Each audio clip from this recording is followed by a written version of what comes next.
Well, hey everybody, welcome to Prairie Lakes Church this weekend. I'm delighted that you are here, whether you're joining us from one of our physical campuses all across Iowa or our online campus all across Iowa and beyond. We are one church on many corners, and we are delighted that you are here this weekend at Prairie Lakes Church. And I love a little bit of Pink Floyd, and I tell you what, that song, Money, has one of the most iconic bass lines in the history of music.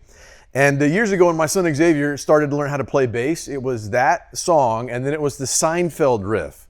And many of you already know what I'm talking about. It's the bow, ba bow, bow, bow, ba ba ba ba. And if you don't know what that is, Google Seinfeld Kids. It's an awesome show. Okay, I promise it's really, really good. All right, let's dive in together this weekend. This is week 2 of our series called Upside Down, and we're talking about how our priorities and planning in our lives sometimes gets disordered, and we find ourselves upside down in different areas of our lives, and our lives don't look the way we want them to, which causes stress and it causes struggle. Now, in this series, we're not just going to, in a depressing way, look at all the things that are broken in our lives. We're actually going to provide some context for why things get upside down and how to get right side up. And so last week, we started the series by talking about over-consuming. Next week, we're going to talk about overscheduling. But this week, we get to talk about your favorite topic to talk about at church, and mine. It is this. It's upside down when we overspend. We overspend when our budgets aren't right. More specifically this weekend, we're going to talk about debt. But what happens when we overspend often and we find ourselves upside down in our finances, when more goes out than more comes in, or to put it a different way, when we have more month than we have money. Now, I want to begin with a confession this weekend. You ready? I hate amusement parks, and I hate amusement park rides. I don't like heights. I don't like flipping around upside down. I don't like thrills. I don't like to pay money to feel like I'm dying. So if you want to watch me slowly die inside, take me to an amusement park and it will work every single time. And recently I watched the movie Top Gun Maverick. And you know, with the jets like flying upside down and moving around, even sitting in my living room, I was kind of like feeling queasy because I don't physically like the feeling of being upside down. And as comfortable as I get when I'm upside down physically, being upside down financially, I think is even worse. Where you feel trapped, stuck, when you're really worried about money all the time. And I've been there personally, and it's an awful place to be. And so I want to share with you this weekend some tips, some strategies to get yourself right side up with money, okay? And some of you may be wondering right now, hey, why is a pastor who's not a money expert, why is a church, why are we spending a whole weekend talking about money? Why would we do that? Well, here's why. It's really important. Money fights and money problems are one of the main causes of divorce. Money problems lead to all kinds of stress and anxiety in our lives. Debt limits our ability to give generously to God and give generously to others. And debt often drives us to work way too much or to say the wrong yeses in our careers. I've talked to so many people as a pastor who they take a promotion because it pays more, but it means less time with family. It means less time to do the things they love. It means more travel, all because they want to have more stuff or pay off stuff they already have. We start to make decisions based on debt, and usually they're not the right kinds of decisions. And hey, parents, how you live with money has a direct impact on your kids and their financial future. They're going to model their financial lives often after you for better or for worse. So this topic really, really matters. Now, as we begin this weekend, I want to talk about American culture and debt. And here's why. Being upside down financially is the air we breathe in America today. We are simultaneously the most wealthy nation in the world and the most broke. We have the opportunity in America today to win with money unlike any other time in the history of the world, and we have more pitfalls in our culture today in America than at any other time that would cause us to fail when it comes to money. It's a strange paradox. So I'm going to give you some stats that are going to make you feel really, really good about America. Okay, ready? So here's the first place that you can go. It's the www.usdebtclock.org. And you will see our national debt and all these statistics before you, and the ticker's running all the time. And here's what it will reveal. Right now, our national debt is $31.6 trillion with a T, trillion, which is $95,000 for every person alive in America today, including the people that were just born this week, okay? $95,000 per person. That is insane. And here's some other stats that will just kind of depress you, but just show you how much we are in debt. The average car payment in America, $730 a month. And some of you have 2 or 3. Credit card debt in America hit a record in March, $930 billion. And 45% of those making more than $100,000 a year are living paycheck to paycheck. They are perilously close to being upside down with money. People that make six figures a year. That is crazy. And I point all those things out to you to say this. In order to live right side up financially in America today, you have to be weird. You have to swim upstream. You have to be abnormal. Dave Ramsey says this all the time, the financial guru. He says normal is broke, so be weird with money. And if you're going to win with money and be right side up, you have to live your life differently than the majority of the people around you. Now, Pastor Jesse said something last week that I want to revisit about this topic and just about being upside down. When it comes to feeling upside down, it's pretty discouraging, but it's pretty common. We have a tendency to hide it or hide from it because there's no easy fix, but there's always a way through and a way out. And I need you to believe that today. If you're in a spot right now where you're drowning in debt, where you're completely upside down, where you're stressed and panicked about money, and maybe you're in debt all the way up to your eyeballs and you're like, I don't see hope. I want you to know that there is hope and there is freedom. There is a way out. You can be right side up and win with money. And here's the formula on how to do that we're going to talk about this weekend. Getting right side up with money or winning with money means that we have three things: the right priorities, the right plan, and the right tools. If you want to win with money, get right side up with money, you have to have the right priorities, the right plan, and the right tools. And here's what I mean. When it comes to priorities, if your priority is, I want more, I want the newest, the latest, the greatest, you're going to lose with money. But if your priority is, I want to honor God and I want to pursue contentment, you can win. You have to have a plan. You can't wing it with money. Hope is a terrible strategy when it comes to managing money and living financially sound. So you have to have a plan and you have to have the right tools that are going to get you along the path of that plan. And that's what we're going to talk about this weekend. But before we talk about priorities and plans and tools, I want to talk briefly about a theology of debt. What does the Bible say about debt? And here's why I want to do this. I want to do this because there's a lot of really good wisdom and truth in the Bible, number one. But number two, we get so used to and accustomed to having debt in our lives today that we feel like it's acceptable and normal and good. But the Bible paints a very different picture of what debt is and what it's like to be upside down financially. So here's an overview, broad stroke of what the Bible teaches about being upside down or being in debt. It's this: debt equals slavery, lack of debt equals freedom. So if you were to boil down the whole Bible and say, what does the Bible say about debt? It's this: that debt equals slavery and lack of debt equals freedom. And there's one verse that I draw this from primarily, and it's this: Proverbs 22:7. It says, the rich rule over the poor, and the borrower is slave to the lender. The borrower is slave to the lender. And I don't know about you, but I don't want to be a slave to anybody. I don't want to be enslaved by anyone. And Proverbs 22:7 says that when we borrow, we become slaves or servants of those we borrow from, whether it's Discover or Visa or Apple or Sallie Mae or our parents or our bank or credit union. And if you're upside down with money right now, you know this is exactly how debt feels. It feels like a weight around your neck that you just carry around all the time. It feels very debilitating sometimes.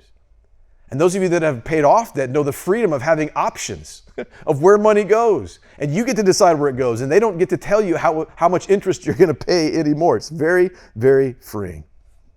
Now, here's why the Bible describes debt being slavery as such a big deal. See, God's people, prior to when God gave the law, for 430 years, they were slaves in Egypt. And they served Pharaoh. And God delivered them and released them. And Moses brought the people right up to the doorstep of the promised land, the land that they would enter. And they were free for the first time in hundreds of years. And God didn't want his people to be in financial bondage and financial slavery. He wanted them to be free because he had redeemed them. So I'm going to show you how God wove release of debt, freedom from debt, into the very fabric of the Old Testament law. So bear with me here. We're going to look at Deuteronomy 15, a place we don't often go in the scriptures. And in Deuteronomy chapter 15, verse 1, here's what the Bible says. At the end of every 7 years, you must cancel debts. And this is how it's to be done. Every creditor shall cancel any loan they've made with a fellow Israelite. They shall not require payment from any one of their own people, because the Lord's time for canceling the debts has been proclaimed. Imagine this. No matter how much debt you had, no matter how much you'd borrowed, every 7 years, it gets completely released. You're back to square one, no more debt, you're free. Like, awesome, right? That'd be beautiful. But then in verse 9, he says this, but be careful not to harbor this wicked thought. Well, the seventh year is near, so that you show ill will toward the needy among your fellow Israelites and give them nothing. Then they may appeal to the Lord against you, and you will be found guilty of sin. But give generously to them, and do so without a grudging heart. Then because of this, then the Lord your God will bless you in all your work and everything you put your hand to. So God's saying not only does every 7 years mean a cancellation of debt, but if you are seeing one of your fellow brothers and sisters in need, and it's like year 6, and you know that if you lend to them next year, that debt's going to be wiped out, lend to them anyways. Give to them anyways. And then in verse 12, he says this, and if any of your people, Hebrew men or women, sell themselves to you and they serve you 6 years, in the 7th year you must let them go free. And when you release them, do not send them away empty-handed. See, thousands of years ago, this would happen. If you had a debt that you couldn't pay, you could make yourselves an indentured servant or a slave to that person or that family to pay off the debt that you owed. And here in God's word, he's saying, hey, that's fine, but if someone's serving you to pay off a debt, in year 7, no matter how much they owe you, clean the slate, wipe it clean, release them from how much they owe you, no matter how much it is, and give them food and clothing on the way out the door to make sure you care for the people around you. Now, why would God do this? Here's verse 15. Look what it says. Remember that you were slaves in Egypt, and the Lord your God redeemed you. That is why I give you this command today. God says, hey, debt's not good. I don't want my people to be in debt. I don't want generational debt among my people because I've redeemed you. I've purchased you. I've bought you. You belong to me. So don't live in slavery and don't enslave your brothers or sisters. Live free. Live free. Then in Leviticus chapter 25, there's this thing called the year of Jubilee, where every 7 sevens, so a cycle of 7 sevens, 49 years, the 50th year was the year of Jubilee, year of celebration, where if your family had original land in the promised land, no matter how much debt you had, no matter who you sold that land to, the property would revert back to the primary landowner so that there wouldn't be generational poverty and generational debt in Israel. God wove that in the fabric of the Old Testament law because he wanted his people to be free. And then in the New Testament, we get to Jesus and the parables of Jesus in the Gospels. And in the parables of Jesus, he tells about debt in the Gospels. The goal is always freedom from debt. The goal is never to acquire debt. It's freedom from debt. And Jesus tells a lot of parables about debt or about generosity. He tells the parable of the unmerciful servant where this man was forgiven an unimaginable amount of debt. And then he turned around and didn't forgive someone that owed him a very small amount. He tells the parable of the shrewd manager where Jesus says you can't serve God or money. And he talks about being generous a lot because he wants us to be free and to give freely. And remember that Jesus, for those of us that are in Christ, stepped over the faith line. Jesus has paid the debt of our sin so that we can be free to love him and serve him. And he doesn't want us to be in bondage to debt. He doesn't want us to be in financial slavery because he's paid our debts. And then lastly, here's Paul in Romans 13 talking about debt and freedom from it. He says, give to everyone what you owe them. If you owe them taxes, pay your taxes. If you owe revenue, then revenue. If you owe respect, then respect. If honor, then honor. And look what he says. Let no debt remain outstanding except the continuing debt to love one another. Whoever loves others has fulfilled the law. Paul's like, hey, get out of debt. It's not good. It's bondage. Don't stay in debt. Pay off your debts because the only debt you should have in this life is the debt you have to love people because Jesus has loved you. So if you're building a theology of debt, that 5-minute summary, it's back to this point again. The Bible says that debt is slavery and a lack of debt is freedom. Now some of you are like, okay, Pastor, hey, I've got business debt or farm debt or I've got a mortgage. Like, am I sinning? No. Those things generally appreciate and go up in value. And as long as you're right side up in those things and you've got a responsible amount of mortgage, farm, or business debt that's actually serving you, that's okay. The kind of debt we're talking about here is like consumer debt, whether it be student loans or credit cards or vehicle loans or bank loans that are just a weight around your neck, things that depreciate in value, things that don't have any value that you owe money on. That's what I'm talking about. Now here's what we're going to spend the rest of our time talking about this weekend.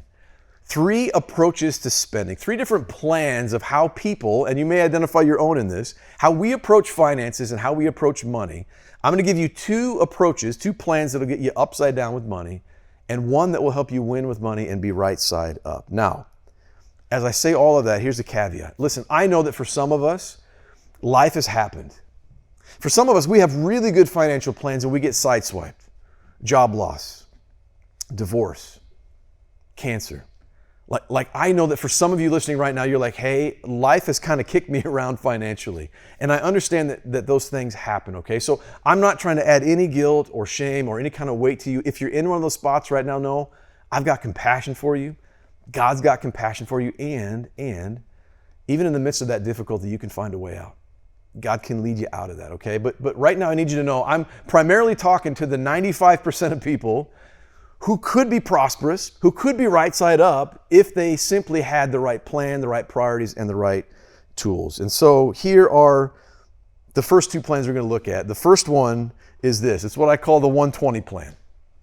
Some people, when they approach money and finances, they've got this 120 plan. And here's what the 120 plan is. You live off of more than you have. And maybe it's the 110 plan or the 130 plan, but you're spending 120% of what you bring in every month. Or maybe 110 or 130%. And the numbers in your budget simply do not add up. You are by definition upside down. And if you're in the 120 plan, here is your priority. It's consumerism. I want to get what I haven't earned, and I want to live like all the people around me. And here's your plan. I want to live above my means by living off of credit and or loans. If you're on the 120 plan, and I know a lot of you listening to me right now are, and you're starting to feel a little bit convicted because you spend money like our federal government, and you're trying to have a certain lifestyle, the latest, the greatest, bigger, newer, faster, better, and you're spending all kinds of money on things that you shouldn't be spending money on. You're spending more than you have. Dave Ramsey's got a great quote for people that live on the 120 plan. He says this: we buy things we don't need with money we don't have to impress people we don't like. Isn't that great? We buy things we don't need with money we don't have to impress people we don't even like. And if you're on the 120 plan right now, here's what you need to know. If you don't check this plan, if you don't check your desires and your priorities and your plan, the trajectory is just more and more and more. More greed, more discontentment, more debt, more out of control spending, more feeling like you're enslaved to your finances, and more being upside down, because this plan will bankrupt you quick. And you can't live on this plan too long without facing financial ruin and struggle. And I've met with so many people who are in this spot, who feel completely helpless. They've maxed out credit cards, they've defaulted on loans, they're facing eviction, and it just feels like the walls of life are closing in on you. And so I just want to encourage you, if you're in this spot where you're going like, hey, that's my plan, that's my financial priority right now, I want to encourage you to examine where you're at and how you're living with money. And take this as an opportunity to challenge yourself, to change, and to grow, even if it's just a little bit this weekend. That's the 120 plan. That plan does not work. It'll get you upside down. Here's the other plan that will also get you upside down. I call it the question mark plan. The question mark plan with money and finances. And you're like, what's a question mark plan? Well, the question mark plan is a life financially random and unplanned. Ignorance is bliss. You start seeing bills show up in the mail and you're like, how did that show up? Like what? Like you look at your credit card bill and you're like, I don't remember eating all of those meals at those restaurants. And you're completely unaware of what you're spending, what you're earning, or what you're accumulating. And here's the priority and plan. If you're on the question mark plan, your priority is convenience and ignorance. It's better if I don't know. I just don't want to look. And the plan is to purposely not have a plan. You live random, unplanned, not strategic. There is no focus in your financial life. It's just, I'm just going to kind of get by. Like budget, ugh, yuck. Financial goals, not for me. Getting out of debt, nah, I'll always have debt. It's not that big a deal, right? And some of you, you've got plenty of income. Income is not your problem. And you don't have crazy amounts of debt, but you're not winning with money because you're aimless. You're like a ship without a rudder. You're like a hiker without a map. Like you just don't know where you're going. And this plan can also bankrupt you quick. And this question mark plan, it will not fix itself because hope is not a strategy for your finances. I talk to people all the time. Great jobs, fantastic incomes, but they're struggling with money because either their spouse and them are not on the same page, they don't have a plan, their priority is, I just want to do the easy thing or the convenient thing, and they really do struggle with money. And I got to tell you this.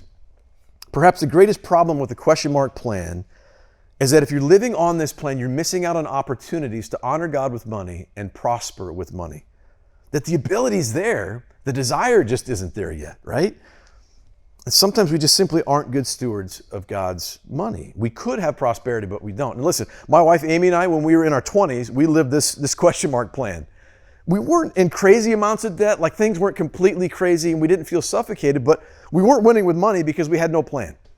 And our priority was kind of like, don't have a budget, don't really look, it'll just kind of all work out. God will make it all work out, right? And now listen, in our 40s now, we are not as prosperous as we should be because we made mistakes in our 20s. We bought 2 houses we shouldn't have bought. We didn't have a budget. We didn't have a plan. We weren't living on purpose financially, and it cost us. Now, here's why the 120 plan and the question mark plan don't work. In 1 Timothy chapter 6, verses 6 through 10, Paul writes these words to a young pastor named Timothy. And the first line of this passage is gold. He says this, "Godliness with contentment is great gain." Godliness with contentment is great gain. Paul says, hey, Timothy, here's the thing. If you live a godly life, if you've got godly priorities, if you're focused on following him, being obedient to him first, and you pursue contentment with what you have, you'll have it all. Like, that's great gain. Those are the priorities. That's the way to win, is to say, I'm going to pursue God, and oh, by the way, I'm going to be content with what I have. And then he says this, "For we brought nothing into the world, and we can take nothing out of it." He's like, hey, Timothy, you showed up on this world naked. And by the way, there's no U-Hauls behind hearses ever, right? Like, you can't take it with you. He says, "But if we have food and clothing, we'll be content with that. For those who want to get rich fall into temptation and a trap and into many foolish and harmful desires that plunge people into ruin and destruction. For," look at this, verse 10, "the love of money is a root of all kinds of evil. And some people eager for money have wandered from the faith and pierced themselves with many griefs." Paul says, hey, loving money, making money and possessions and comfort and ease and ignorance, making those things the priority leads to financial ruin and even has led people to walk away from the faith. But godliness with contentment is great gain. Pursuing God, pursuing Jesus, being content with what you have is great gain, which is a part of the last plan that I want to give you, the plan that will help you win with money. The plan is called this, the 10-10-80 plan, okay? Give 10%, save 10%, spend 80%. That is a very simple, rough model. There are lots of variations of the 10-10-80 plan. Okay, so there's the 10-10-15-65 where you give 10% to God, you save 10, you invest 15, you spend 65. There's the 10-20-70 plan where you give 10, save 20, spend 70. My wife and I were on the 12-25-63 plan, right? Like, there's different plans you can be on, but the big idea with this plan is this. Here's the plan and here's the priority with the 10-10-80 plan that I want to show you right here. It's this. The priority is to pursue contentment and honor God with money. That's the goal. The plan is I'm going to live within my financial means. This is the pathway to prosperity, to pursue contentment, honor God with money, and the plan is I'm going to live within my financial means. I'm not going to overspend. I'm not going to keep accumulating stuff I don't need. I'm going to live within my current limits. One of the things Pastor just said last week that was so clarifying is he said, sometimes we need to learn to say that's enough. And living within your means financially means that you learn to say that's enough. Hey, I've got 2 cars. They get me from point A to point B. I don't care what name's on them because 2 cars that work, that's enough. Hey, I got a decent house. And yeah, I could afford a bigger house, but I'm going to live within my means because I don't need more bedrooms and I don't need more bathrooms to clean. My house is enough. It could be simply saying 1 vacation a year is enough, or the clothes that I have right now, that is enough. It's learning to be content with what you have. It's learning to live within the means that God has given you. Now, I know right now some of you are like, hey, I am financially a mess, so I can't do the 10-10-80 plan right now. You might be that's great. The plan for you right now might be 1099 because you're like, I need to get out of debt first. Yeah, great. The 10-10-80 plan is something to aspire to and work towards. So if you're in a spot right now where you're like, I can't do that, you can eventually. It's something to work towards. That's the goal, to prosper with finances and be right side up. And listen, I know that for some of you, you've been listening to this entire message. And you're like, yep, you're nodding along. And you're like, I've been doing it. But I want to remind you today that even if you're on the 10-10-80 plan or the 10-20-70 plan, you're living within your means. That, hey, friend, God cares about what you do with the 70% or the 80%. God cares how you spend His money and what you're doing with it. So maybe for you, if you're already living out this plan, God's speaking to you right now and He's saying, hey, you need to reevaluate how you're spending and your current financial priorities, even if you're right side up and even if you're winning with money. right? So that may be your step this weekend. So here's the question we're going to answer with the last 5 minutes we got together this weekend. What practical tools do we use to get to the 10-10-80 plan? How do we practically get right side up with money? How do we honor God? How do we live within our means? I'm going to give you 4 helpful tools, and here's the first one. Get on a budget. Get on a budget and stick to it. I am blown away when I meet with people about how many people don't have any kind of family budget or individual budget. They literally have no idea what they're bringing in and what's going out. They just know I survived the month. You need to get on a budget. Assessment is crucial. If you're going to win with money, you have to face the brutal reality of your finances. It's just like when you want to lose weight, 2 things motivate you to lose weight: stepping on the scale and doing a before picture. Those things will motivate you. Having a brutal look at your finances should motivate you to change. And one of the best things you can do is get on a budget. There are 2 resources I'm going to point you to with a budget that are really important. The first is you can go to RamseySolutions.com. That's Dave Ramsey's website. They've got an app called the EveryDollar app. There's a free version and a paid version. But the EveryDollar app is a great way to track your spending. And if you're a paper person, you can print off sheets and do templates too, okay? So you can do digitally or analog. Either way, it's a great, great app. Another great app is Mint. I use Mint because it syncs all of my accounts all together. It tracks my spending. I can see trends. I can see where I'm at. It's an awesome, awesome thing. And listen, when you have a budget, have a regular budget meeting with yourself or your spouse or your family, where you sit down weekly or monthly, you review your spending, you look at potential pitfalls coming up or expenditures coming up, and you can say, how am I doing this week? How did I do that month? And you can celebrate wins and you can tweak your budget as you need to. But having a budget is huge. It's huge. That's tool number 1. Here's tool number 2 to win with money and get right side up. Find coaching and accountability from others who win with money. Who do you know that wins with money? Who do you know that honors God with money and is right side up and has a lot of peace and prosperity? Find that person, whether it's a friend, a small group member, a financial advisor, some sort of accountability, and just say, hey, I need to pick your brain. How do you do it? Help me understand how you win with money and honor God with money. One of the greatest ways to do this is a class called Financial Peace University, FPU. Some of our campuses offer it during the year, some don't, but here's the thing. Online, RamseySolutions.com, you can join an online FPU class at about any point when they start. They're 8 weeks. I think it's like $80 to take the class. And here's the thing, the average FPU attendee and graduate pays off their consumer debt in 2 years. They are free from debt in 2 years. My wife and I started living out those principles about 13 years ago, and it completely transformed our finances. But accountability from other people in your life that know your financial goals and can hold you to them is really, really important. So find somebody that can keep you accountable and help you out. Take them out to lunch and just pick their brain and say, hey, how did you get out of debt? Help me out. And hey, for some of you right now listening, again, you may be like, hey, I'm living good. I'm right side up. I don't have a lot of debt, or I don't have any debt. Like, I'm living in a good spot and great for you. But hey, maybe this whole message for you was to encourage and challenge you to look for somebody in your little Iowa that you can encourage and keep accountable and help financially. Maybe that's why God has you hearing this message right now, so that you can be this person in someone else's life. That's tool number 2. Here's tool number 3. Set goals and benchmarks. It's great to have godly priorities with money, to say, I'm going to live within my means. I've got enough. I'm going to be content. And then to say, oh, and by the way, I'm going to live on a plan. And the plan is to live within my means. That's awesome. But unless you have goals and benchmarks, it's really difficult to get from where you are to where you want to be. So one of the best things you can do is say, here's goal 1, here's goal 2, here's goal 3, and keep setting goals, writing them down, putting them places where you're going to see them, like in your car or your fridge or your mirror, and saying, here's my goal, and then counting down as you make progress. That is so huge. Because if you aim at nothing, you're going to hit it every single time. So maybe your goal is, I'm going to pay off a credit card by December 1st. Write it down. Or I'm going to start giving 5% of my income by August. Or maybe you're going to have a budget in place by May 1st. Whatever it is, write it down, make it your goal, make it visible. And then here's the thing. When you hit that goal, treat yourself, okay? Like Tom Haverford, treat yourself. Do something nice. Take yourself out to your favorite meal. Buy a coffee treat. Do something to mark, hey, I made progress. I'm winning with money. That's tool number 3. Here's the final tool I want you to try out. It's a monthly challenge. Try a monthly challenge.